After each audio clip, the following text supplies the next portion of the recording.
broadcast is live, fellas. Look at that. Hello, internet land. So we'll give a couple seconds here to kind of get people chiming in, tuning in, that sort of deal. And it decided to be hot today. It's crazy. Oh yeah. Here, my wife and I were out in our kayaks earlier, and we were paddling around Moose Pond, which is right around the corner, and escaped a literal hailstorm by about 90 seconds. So the clouds were blackening behind us, and like this torrent was headed our way. We're like just trying to get back to shore before we paddle for your life. Yeah, either electrocuted or like drowned, because we don't really know what we're doing in a kayak to this point. So yeah, we're trying to figure it out. We were like paddling along. I'm like, hey, did you ever look up on YouTube about how to get back into a kayak if you fall out of it? We're like, no, not really. I love that. Like, have you looked it up on YouTube? It's now the thing. Like, have you done any research on this? Like, yeah, we're almost certainly gonna die if we fall out. Sweet. So, anyway, well, right on. I'm Jason. Most of the people on this chat, I'm sure, know who I am. And very happy to have with me tonight two of the members of Beneath the Hollow. This is Jesse to my left, and Matt. They're brothers in a band. Brothers in a band. I'm sure there are never any arguments between those two. So we are very fortunate to be releasing their new album. It's called Misery Loves You on our record label, Razor to Rice Records, and it's long been a goal of ours to sign other bands to our label. With Beneath the Hollow is the second signing that we've had. We also have Celebrity Sex Scandal, and just did their most recent record. And now we're moving on to Beneath the Hollow. So, hey guys, how are you? We are well. Thank you for having us, Mr. Very Jason. good. Happy to be here. Yeah, I feel like I'm Johnny Carson. What do I do with my hands? Not gonna bore you with our modern talk show host names. They're terrible to a person. Maybe Conan. Conan was pretty good, but he's done now. Conan always had good movies. I'll give him that. Yes. Sure. Yeah, our current crop are not my favorite. So, but I'm pleased to have you guys on here tonight, and we're it's nice to have you guys putting your record on our label. It's super cool. So I actually just got them in. I sent a couple of pictures to Jesse, some unsolicited disc pics, as he said. So they're awesome. The packaging, it turned out really good. I really like what the CD looks like. The CD turned out fucking super badass. Yes, it did. So, yeah, it looks great.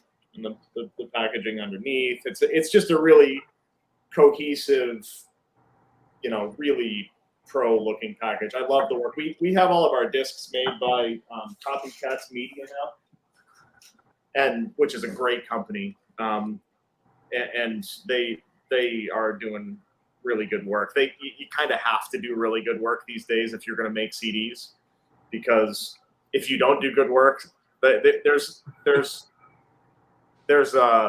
not the highest demand for them anymore. So there's certainly a lot of people out there making CDs that would be glad to have your business. So you better not fuck them up. So, fun story about that. You remember I don't know if you ever used the company called Easy Disc. Did I ever use the company called Easy Disc? Yeah. No, I never used Easy Disc. We did, and sounds like a Taiwanese based. But go ahead. Southern California company. They did Indoctrination, and we got those. And then about 2 weeks later, after we got our delivery, they just closed their doors and stopped answering the phone. right on. That was it. So we were like one of the last people to get their hard copies. We got on them. Easy Disc. You got your CDs. They were like, all right, well, we're not going to top that. That's it. Shut the doors. Greatest album ever. It's all right. We're closing up shop after that. Yeah, that's Well, since you touched on the artwork, and I think that's a fun story on how we got there, and Mario certainly did a fantastic job on that. Absolutely. Couldn't be happier with it, but what a fight it was to find it. We went through, oh my God, 700 something different options before we came across that guy. And I had to. I didn't like anything either. I was like, no. I never had one. I was like, yes. Using album art for things, you put all this time and effort into this product, I have to occasionally I have to put my foot down with some of this stuff. Like I'm sorry, the original artwork that you guys had, I just didn't like. So, and this ended up being fucking perfect, man. It's so cool. So. Well, that's a huge part of the fun of, being able to work with somebody else is you get to do things like that. If it would have been us left to our own devices, we would have argued about it. And then it would have just ended up being exactly. You would have argued about it, then you just would have done what you wanted to do anyway. So. Exactly. And having that outside push is awesome. Yeah.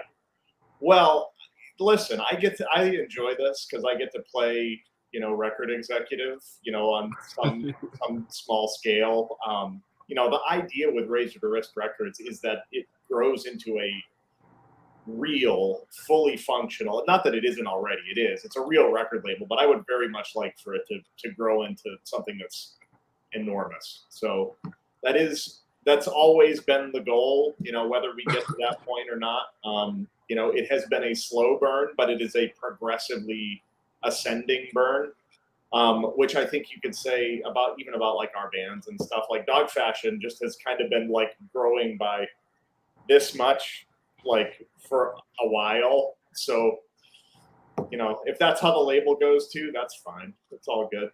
And it certainly helps to have other bands on it. It's as important to us to help grow this label as it is to grow the band. Like Absolutely. you know how big of a fan we are of all the music that's on this label, and it damn well deserves more ears on it. Well, listen, I respect the hustle, man. I really do. And you guys, if you're gonna be on our label, there's not a whole lot of money to go around, and there's not it's offering a community more than anything else. But if you want to be on the label, you've got to fucking hustle, and you guys hustle, and I completely respect that. So it's work. This is know what people don't this day and age, man. It's roll your sleeves up, blue collar, get in the trenches, work. So, and we've said it before on our text messages. There are no shortcuts. There just aren't. Nope. So you're in the weeds, slugging it out. That's it, man. Unless lightning strikes and that happens. Like if something like catches on YouTube or whatever, and lightning strikes, it does happen. But really, the way to have some success these days is just to fucking slug it out, man. Release more material and just try to grow your thing. So yeah, easier said than done. It's a lot of work. So anybody that's willing to do it, I respect. Well, and I just can't not do it. Like, I don't know what the hell I would do if I didn't do that. Well, you're a younger version of me because it's the same thing. Truly, like it's. You get into these things and you get defined by them, and then as your life progresses, what else are you gonna do? So that's sort of where I'm at now. So we've released a couple singles. From the record, we did Sure Thing and we did Blackwater Mountain. We're gonna start a push for Sirius XM with Jose for Blackwater Mountain soon, which is awesome. And we also have a third single headed out here soon, which is Misery Loves You, which is the title track from the album, which is, in my opinion, my two favorites on the record, I think, are Blackwater and Misery Loves You. And Blackwater has done really well on Spotify so far, so we're excited about that. So we're gonna push that even harder. But you guys made the record with a world famous producer. You want to talk about that a little bit? Absolutely. So we just found ourselves wandering around because there was an initial plan to do a record with Machine, and who's Machine? Machine is a Grammy-winning producer that has done a few small bands, just a couple, 2 let's start rattling them off. Lamb of God, Vision of Disorder, Blood Simple, Suicide Silence, White Zombie. Just a couple bands. No big deal. So someone asked me at some point, if you could go into the studio and work with a producer, who would it be? And it was instantly Machine. Like if somebody was going to give you budget and you were going to go do something, who would it be? Yeah.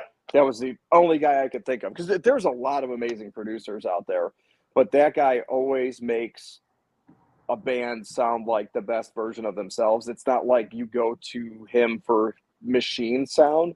Yeah. He always just makes bands sound like the best version of themselves. Yeah. And we kind of have a pretty wide range of stylistic leanings because we're music ADD. Not nowhere near the point of DFD, but you could go to a metal guy. DFD is its own thing, man. Like, don't right. You guys have plenty of diversity on this record without having a fucking Johnny Cash murder ballad. So. So you want to pick somebody that could do all of the different things you're going to touch on justice. Yeah. And I was like, if you can go from Clutch to Suicide Silence, he should be able to nail everything we got. And he also is like superb with vocalists. Yeah, like he's made some mediocre metal vocalists turn into god tier status guys. So I was like, I would love for him. Going to boot camp as well when you go in with Machine. Well, the cool thing about it, I mean, it made me kind of not jealous, but I was like, man, that's fucking cool. Like out there in this barn, he built a barn, which is the fucking studio. It's this. I mean, is it in the middle of nowhere? Yeah. Yeah, it's about 45 minutes outside of Austin. It's super cool, man. You just completely off the grid desert into this fucking barn. And, yeah, the videos that you guys put up online, I was like, man, that looks so awesome. Just the vibe was super cool. Yeah. Yeah, it was very serene. It was, I mean, and the studio is very minimalist. There's not a control room. It's just a big room. Yeah. And he's got some really nice gear in there, but it's only what you need. Yeah. So I did notice that. His speakers and his control and his board and computer are just in one end of the room. Yep. Yeah. Yeah. And he's a fucking maniac, dude. He'll have in-ears in while you're tracking drums, and he's getting up on Matt and getting in his shit. With a microphone in his hand, too. He's yelling at me about stuff. Yeah, get it. You're so there's videos of him tracking vocals was bonkers, dude. Because in between Jewel cutting lines, he would be like, yeah, get it.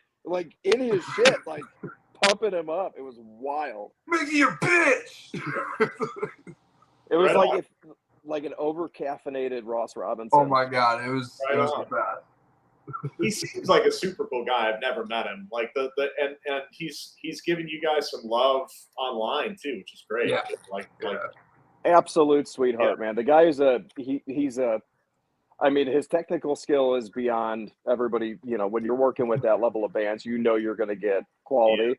Yeah. But he definitely he was invested in it, which was super cool because he could have phoned it in very easily and got his paycheck and kind of ran off. But right. He was in the weeds.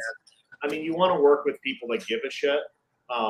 It's easy for someone of that status to do some stuff just to get a fucking paycheck. But he wants if his name is on it, he wants it to sound good, which is awesome. Right. So, and it does. And it was it was really neat experience too, because I've done all of the audio work for us up until this album, and we had all these songs demoed out and stuff. You heard the rough demos when we were getting involved, and based on timing and budget, Machine did the drums and the vocals while I engineered the guitars and the bass. Yeah. And he had never done that before. So he was as nervous about it as anybody else. And then when it was done and it was getting mixed, he's like, I'm so happy how this turned out. Yeah. That's awesome. It's super cool. No, that's awesome. So how much time did you have to do drums, man? So we had like 2 weeks total that we were down there, and the goal was to get them done in the first week. And that's what we achieved our goal. So I think we got them done in, what was it, 5 days? Yeah, something like that. 5 days. Did you cycle through songs? Meaning, did you do some drums and then did you do other pieces of that batch of songs? Then you go back and do more drums, or did you try to do all the drums at once? So it depends. So like it was kind of different for each song. There were some songs that we kind of went through certain parts over and over and over again. Okay. And then we took multiple takes at everything, obviously, but it was less full takes. Well, I mean,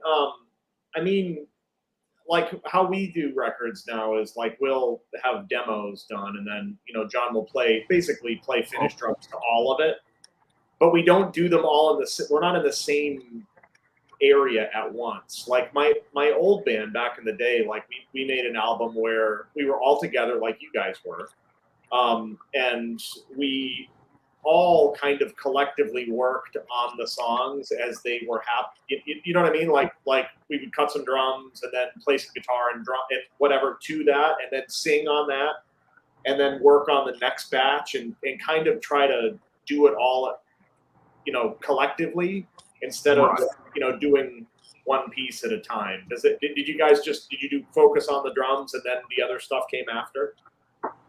No, we were doing. No. We were doing everything at once. So I was cutting guitars upstairs. Well, yeah, for me and Jewel, it was like obviously separately. Yeah. Yeah. No, I know you were doing drums separately. I just didn't know if you were doing them kind of, a little bit here and then sing some on those songs. Oh yeah. No, we cut all of the drums and then moved on to the vocals and everything. Right on. It's fun though, man. Like when you're all there together and you're working on something, I miss those days a little bit of working that way, because it was fun to like go to the studio for a couple of weeks, and like when you're done those couple of weeks, you basically have a fucking album on your hands. So, right. You know what I mean? It's more or less finished. Like you're waiting for it to be mixed, but like when we make records now, it's not that at all. So we'll schedule drums or I'll work on some songs and Todd and I will put them together or whatever, and then John will come and play drums, and then like it'll sit for fucking a month, and then we'll work on some other stuff, and it's fun doing it when you're kind of in it and together. That does afford you the opportunity to fight with each other, which is never a good thing. We actually got through the whole studio process with no fights. I don't think that would be the case for our band, but that's not right. Most of the fuss happened prior to. Right, exactly. So we I tried. We had all those songs demoed out. So the first thing we did was decide which songs, once we were in the room with Machine, we're like, what 8 songs of these 12 or 14 are going to be on the album? Yeah. And once we identified those, and there was a little bit of, maybe we should rethink this. But then when we sat there and listened to all those 8 songs together, we're like, this is the right group of songs for this album. So then I went into his tiny overdub room, and I lived in there for like 9 days, and I just played guitar like a maniac. Oh, so you were playing guitar at the barn, engineering yourself at his studio in like the B room. Yeah, he was upstairs. Right on. I didn't realize you did that. Yeah, so that it was just the way things landed, and Yeah. it worked out, and it was cool because we shot out. Machine was like sitting on a couch behind me, and we shot out all the guitars. We shot out some amps and stuff, and then we were like, he's like, okay, I like this guitar with that amp because it's got a wicked, weird mid-range pick attack that the other ones don't have, and I'm like, cool. Yeah. So then I just went to town. Yeah. Well, the guitar tones you got are fucking ridiculous. So it's a lot of your Kemper stuff, right? That you ended up using. Yeah. So it was a profile of a diesel VH4 with a Mesa cab. Okay. And the oddball of it is the microphone choice. It was a KM184, which is like a pencil condenser. Oh, okay. Versus like your Matt just had a seizure. Matt fell down. Somebody help. Oops. Matt's house just got hit by an asteroid. Yep. So you had it was a weird microphone choice then. Yeah, something that you would normally use on like cymbal or something like that. Okay. Yeah, little pencil condenser like, and for some reason it was like really nice and full frequency, and it didn't have like that harshness a 57 usually has, and it was like the winner, no doubt. Yeah, I don't know much about it, man. You actually kind of turned me on to the Kemper stuff, and I've been picking at it a little bit. It's hard I'm an old analog guy. Like I'm a distortion on, distortion off guitar player. Like when you start adding all this level of complexity with technology, it overwhelms my little brain. So I'm working on it though, like trying to figure out how to make it like my staple thing.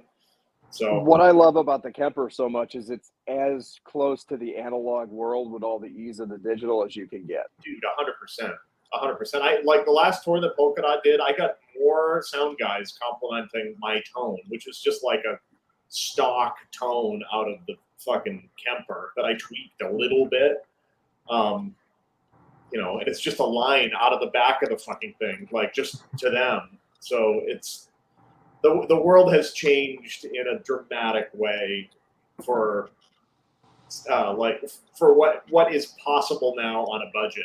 It's crazy. Oh yeah, yep. It without that, the whole in-ear rig scenario would not be feasible. Yeah. Otherwise, because you'd have to have isolation cabs and all that other crazy shit. Yeah. Yeah, I'm working on mine. Like that's going to be our in-ear rig behind me over here, under my microwave. Woo-hoo. Yes. Hell yeah. Well, you got again, like. The old dogs learning new tricks. I mean, you guys are kind of, and like, if a band on our label can have in-ear monitors, why the fuck can't we have them? Like, we should have in-ear monitors, guys. Let's fucking do this. So. Well, it seems so much more complicated than it is. Well, like once you see it, it's going to be even less so for us. You guys have like the yours is a little more complicated than ours is going to be. I'm just using those friggin' those X5. Remember the one that I had? It's just the little broadcaster and the little pack. That plugs directly into the XLR port. And we're not playing giant clubs. I mean, it's the rack is going to be right beside us, so it doesn't have to broadcast across a huge stage or anything. So right, mine worked like flawlessly. So we'll give it a shot. Let's see how it goes. Well, and the idea behind it for us was, like, we've always prided ourselves on being a courteous support act to where, like, we got complimented by Soulfly's stage manager. He was like, I've never seen a band get off the stage that damn fast. Thank you. Amen. You don't overstay your welcome, And I was like, what could be easier than handing the sound guy a left, right, and sub signal, everything pre-mixed, all of our ears already dialed. We're on and off in minutes. You're basically moving a drum set if you have to. I can tell you this right now with absolute 100% certainty that we would not be sitting here having this conversation if at any point with you guys opening for us, we had to wait around for you to get off of the stage. I can promise you. Will not happen.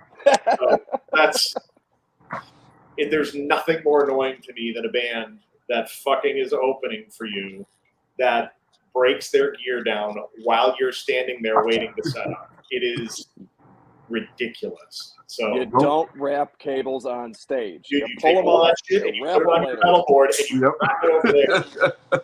You grab your shit, you get it out of the way, then Grab you your bring shit it down. and you fucking get out of the way because no one is here.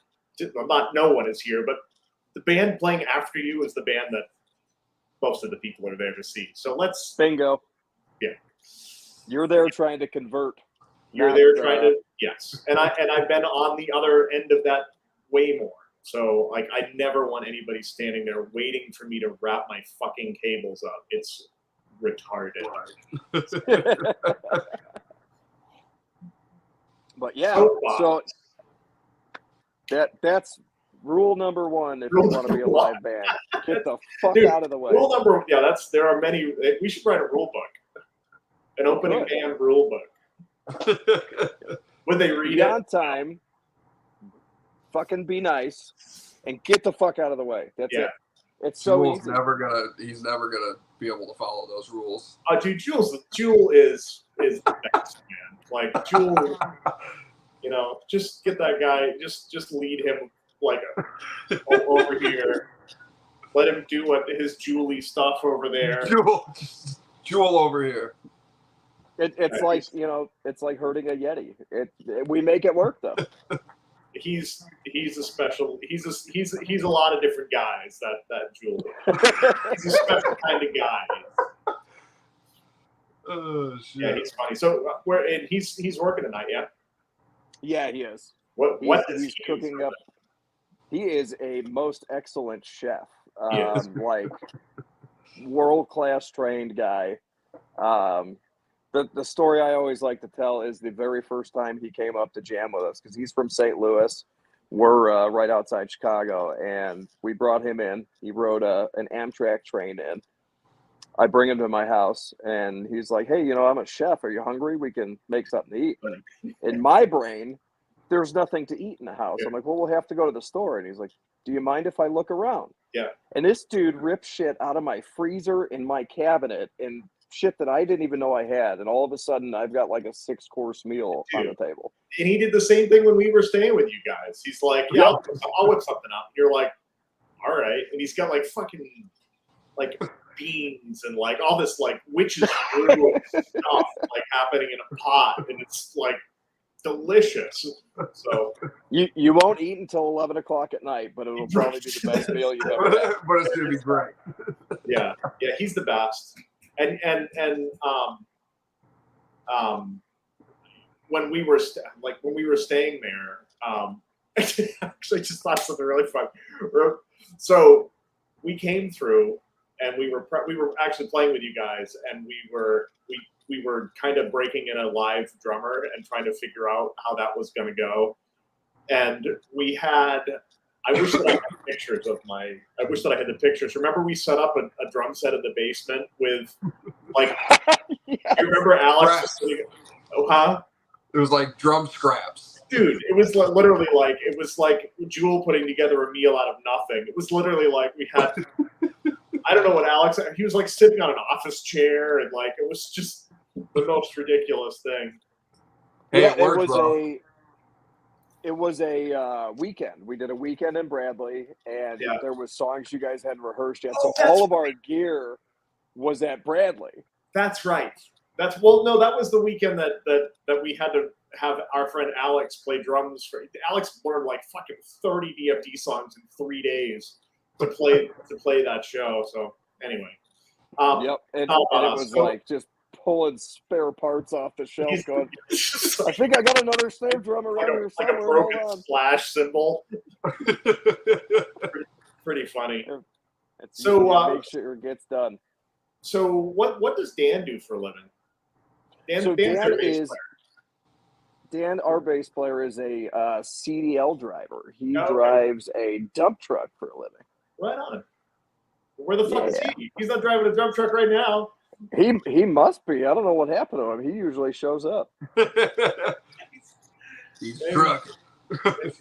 Maybe he went through the ice on Ice Road Truckers or something.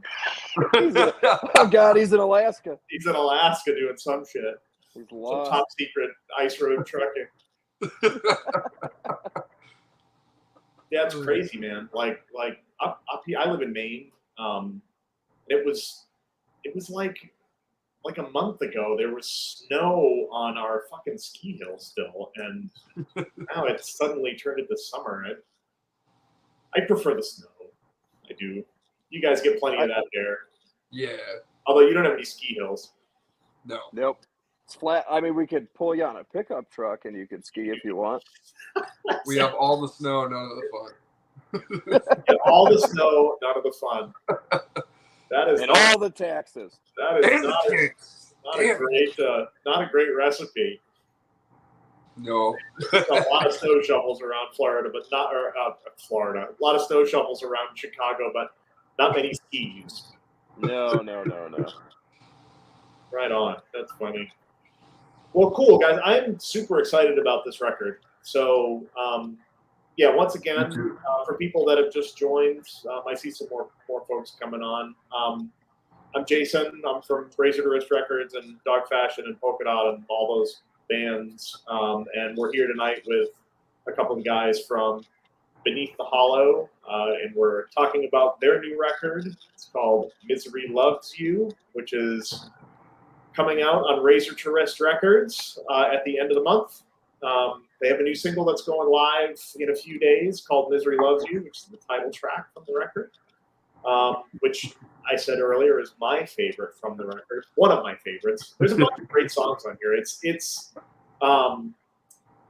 I'm very happy to report that there are actually hooks on this record and things that get caught in your head, which is important. So I'm happy that it's on our label. I'm pleased with the quality of all of the writing and the recording product. It's all top notch, and we're very happy to have you guys. Well, we're very happy to be here. We super appreciate it, and we're doing our best. Yeah, and we are really proud of the record, and it is sometimes hard to take that step back and go, okay, this thing is actually pretty good. It's hard. I relate to that, dude. You get so into it for so long, and you listen to it so much while you're working on it. Like, did you guys get that? Like, I can't even tell if this is fucking good anymore. Like, you just you have to take a step away, and then you go back and realize that it is pretty good. And that's really how it was. Like, when we got the final masters back, we were like, yes, this sounds great. But I didn't want to hear the songs anymore because we had heard them too many times. It was about a month afterwards, maybe 6-8 weeks even. And I listened to it again in sequence. And I'm like, wow, this is a pretty cool record. Like, I really like this. Yeah. And that's the goal. It is fun. You want to write something you like. When you get your order together, and you can finally put an album that you've been working on in order and listen to it in order, and you actually get a sense of what it is instead of just individual pieces and individual tracks. So, yeah, I love that part of it, where you choose like how it's going to be. So, and I think you guys did that. I think you made like an album. So it's not just a couple of standout tracks with a few pieces of shit in between them. It's a cohesive journey from front to back. Whoever chose the order, that was the right order. So I know that I fought with you guys about that a little bit because I wanted it one way, but I also wanted some edits. It's a weird position to be in, to be honest. Like I'm not in the band, but I'm trying to assert some sort of non-existent control over shit. Yeah, like just ignore me. Well, and it's always welcome too. Like we're not the very. We get excited for input. Well, honestly, we do. Honestly, I'll say that, and I said that to you, and I'll say that to any other band that we end up signing. It's your band. Like ultimately, the decisions for this shit rest with you. So the singles and art and all that shit. It's ultimately your decision. So we can try. And Todd and I talked about it behind the scenes too. I know you guys haven't talked to Todd much about the record, but he and I certainly have talked about it. And also, we actually Razor to Wrist is kind of building out a staff, which is awesome. We have a guy that's behind the scenes who's currently controlling this live stream by the name of Mike. Hey, Mike, you want to pop in and say hi? There he is. I figured that's where this was going. So Mike has, I don't know like what your official title is yet. Is unpaid intern? Yeah, that sounds about right. Is that pretty close? I don't know. I get paid in free listening and. Right. Well, you get paid in test pressings. That's right. Right. So test pressing and hugs from Tony. Hugs from Tony. So Mike is priceless. Invaluable. Like he helps me and us with pretty much everything. Like, any sort of but this live stream you're watching right now, well, Mike set it all up. So it helps me with shipping and fulfillment for stuff, and it feels more and more like a label coming together when you have people who are like assigned jobs that they have to do for the label. So we do have a lot of plans coming up for different stuff. There's a lot happening this year for, with label stuff. And this Beneath the Hollow record is kind of the first piece of a lot of dominoes that are going to fall. So we're excited about it. So, Mike, I didn't mean to put you on the spot, buddy. I know you're not comfortable being out here. Now that I'm here, and because I'm here, I think it's a great time to talk more about what you were covering on in the beginning, which was the grind, and talking about how appreciative I am of working with Beneath the Hollow, and Jesse and I back and forth daily, at this point, and talking about what's going on. And the good thing about that is the results are there. I mean, it's starting to show when we look at the back end numbers, when we see the streaming numbers. That grind is paying off, and it's necessary. So, well, it is, man,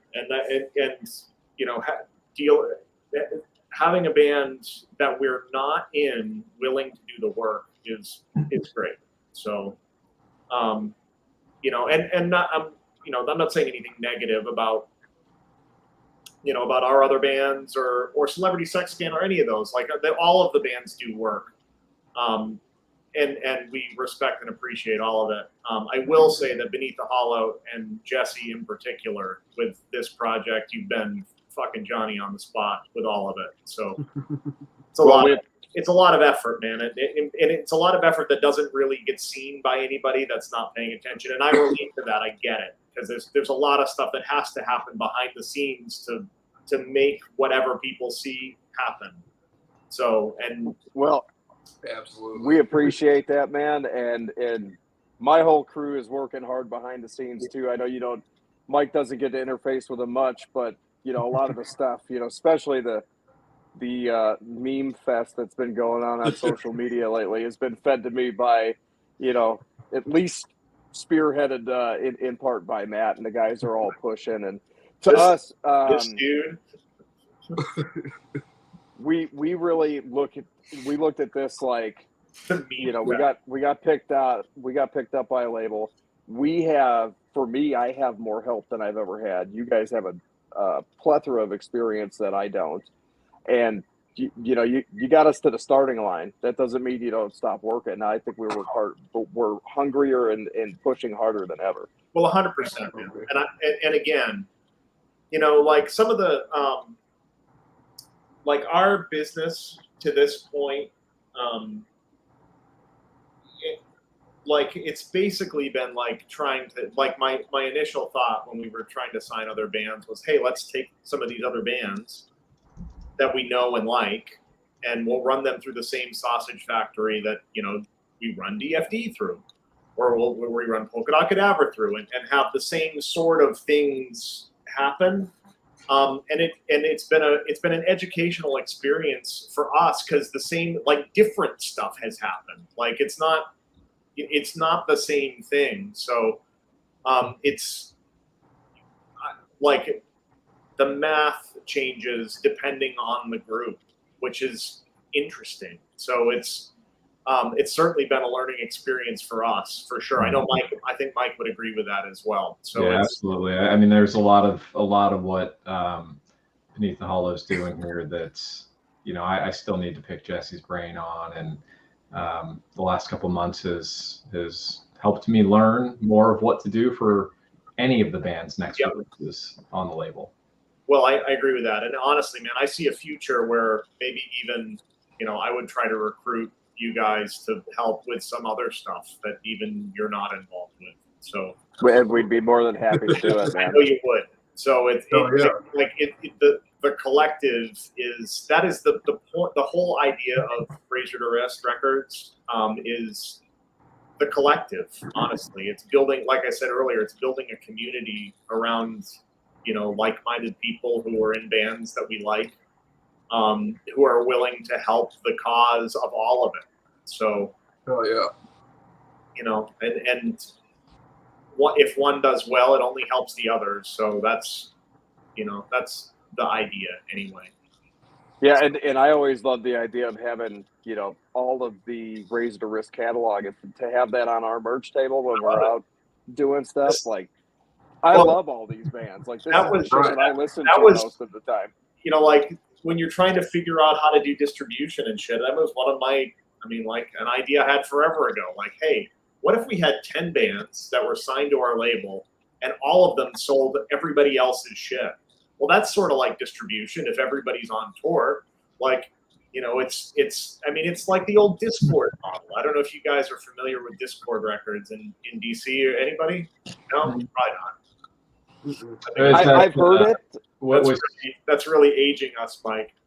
But Discord Records was a DC record label that was founded by the members of Minor Threat, and you know, they had a house, and they had a bunch of people that lived there, and they would make bands out of their friends, and they would release those records, and like, it just was this community that all kind of fed into itself.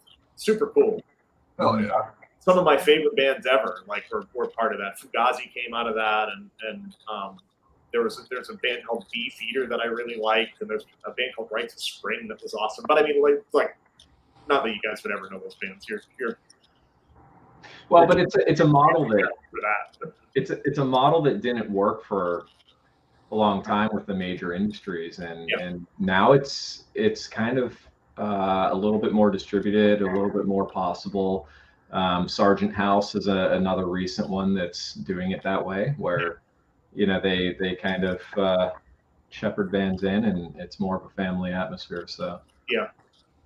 Well, that is the community that you know, it's not just the bands, it's the people surrounding the bands, and the, you know, this group of people that we've kind of cultivated that are, you know, I mean, loosely call them the, you know, the mushroom cult or whatever. Like, but it's this family sort of environment that not only the bands but the fans kind of are all involved. So, yeah, it's a good thing. It's a good thing to be part of. It is. It means a world to us that we got adopted in like that. So right on. Our bastard stepchildren. Hey, I'll take it. Yeah. Right on. That's the real secret, is you're a fan long enough and you annoy Jason long enough, and all of a sudden you become a fan of this thing.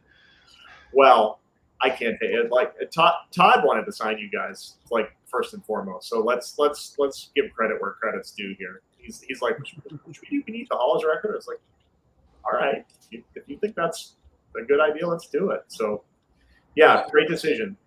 So we need to give credit where credit is due there. So it's a group effort over here. Well, thank you, Todd. If he's watching, who knows what Todd's up to. There might be some box wine involved tonight. I don't know. You know that. Some box wine and maybe cops. It might be a cops night. Todd is the most normal dude you've ever met in your life, who writes the most bizarre lyrics you've ever heard in your life. And bipolar opposite. Dude, Tool is the biggest maniac you've ever met. Yeah, it's like, yeah, man, you gotta watch this show. Like, it'll be like, I don't know, like, I don't know. Like, he just told me to watch a bunch of stuff. Like, he sent me over a list. Like, this is by watching. Like, dude, what do you recommend right now that I should watch? And he sent me over a list that's like, it's like 15 shows. Anyway, it doesn't matter. I got one of those text messages once meant for you. Todd texted me a list of a whole bunch of shit to watch, and I'm like, what the fuck is this? He's like, you should watch that shit. And he was texting me back and forth for a couple of minutes, and he's like, oh shit, I thought I was texting Jay. No, it's pretty good. So we've hit a stride. Like, we're all old now, so we'll just keep on keeping on. So I would like to say, I know we're kind of closing in here on an hour.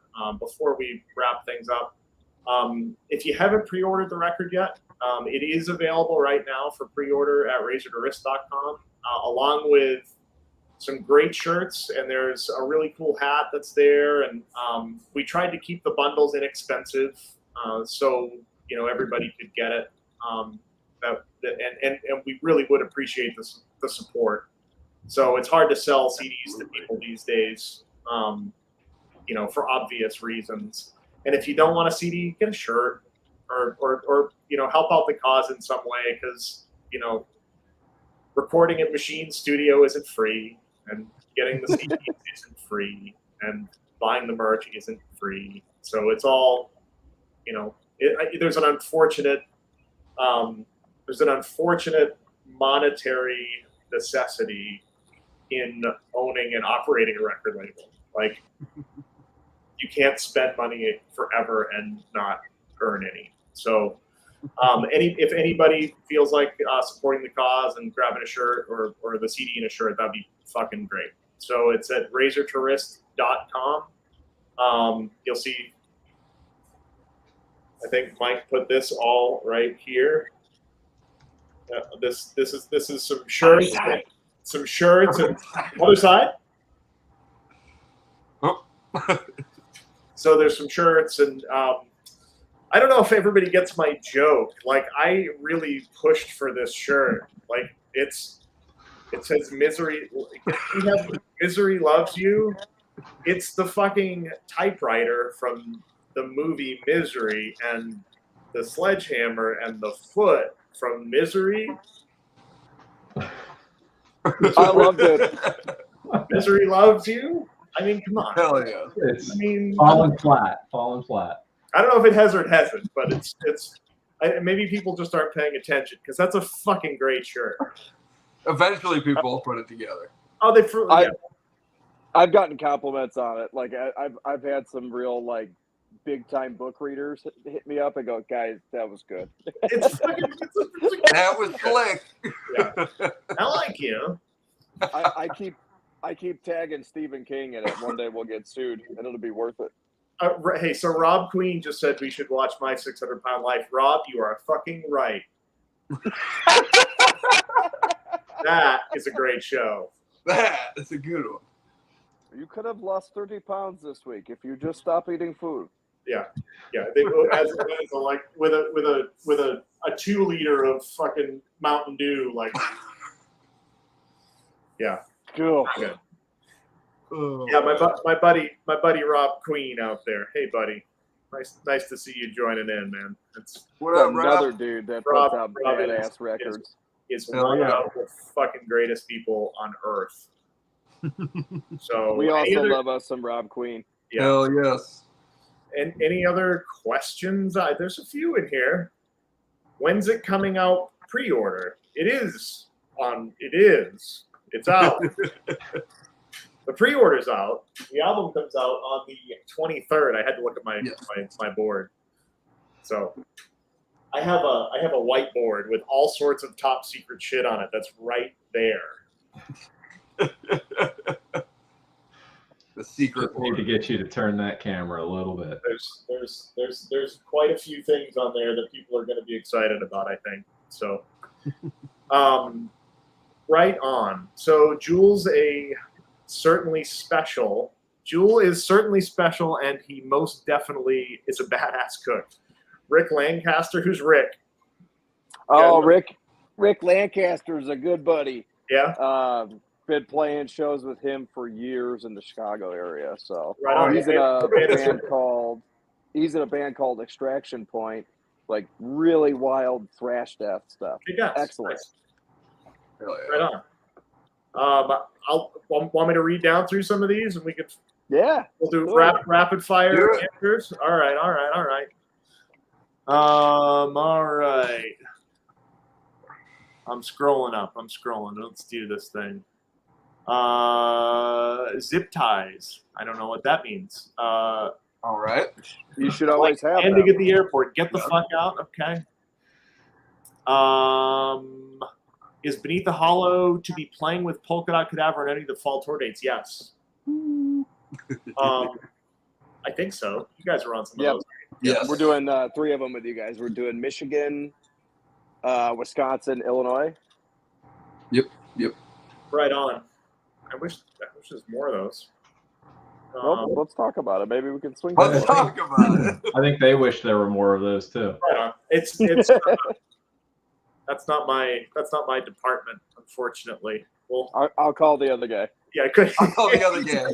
Real honestly, Todd has really taken the load off of like where we're going to be and when we're going to be there for me. Like, not that I ever really did any booking for us, but yeah, he's really kind of taken the reins with all that stuff, which is awesome. Okay. This partnership's going to yield some great results. That sounds like a fortune cookie. I like it. I love it. Right on. I won't bore you with the rest of that stuff. So we have a few more minutes here. I just wanted to reiterate how much we appreciate you guys, and thanks for putting out a great record. And we're happy to have you on the label, and appreciate the work you put in so far to make it a success. So thanks for that. I don't know if Mike, you want to say anything, Mike? No, I didn't even want to be on here. Mike's like, I didn't even want to be here. So we tricked him into that. You notice how you never got released again? Like, we called you in. Like, normally you would like skulk away. Yeah. Like, it would just be the 3 of us again. We're like, I guess Mike got tired of being in here. So Mike did good. He did great. It set up this fancy. Oh, there he goes. Hi, Mike. I do like how we snuck in this new logo too. Oh, you guys are pushing the shit out of the new logo. You love it.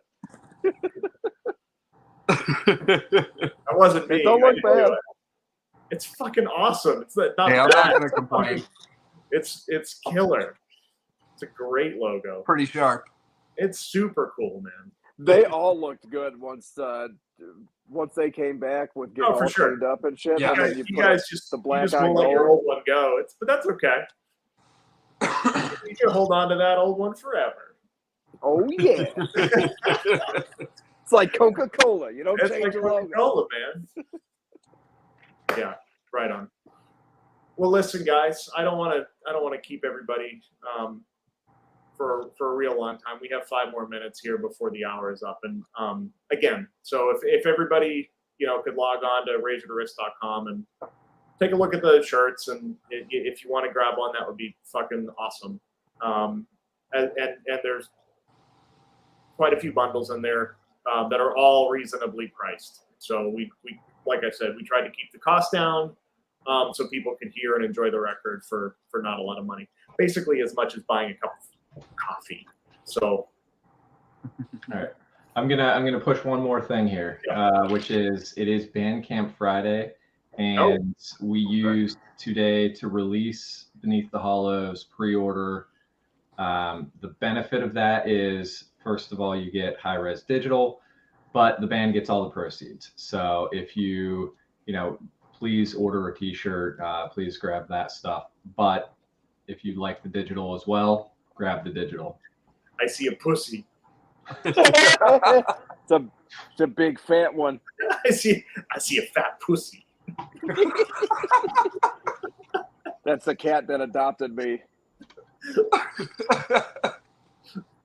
She's like the size of a beef brisket. She does have some love to her. She's one of those cats that drags its belly on the ground when it walks. Truth. She's like 2 treats away from being as wide as a stare. 2 treats off. 2 treats away.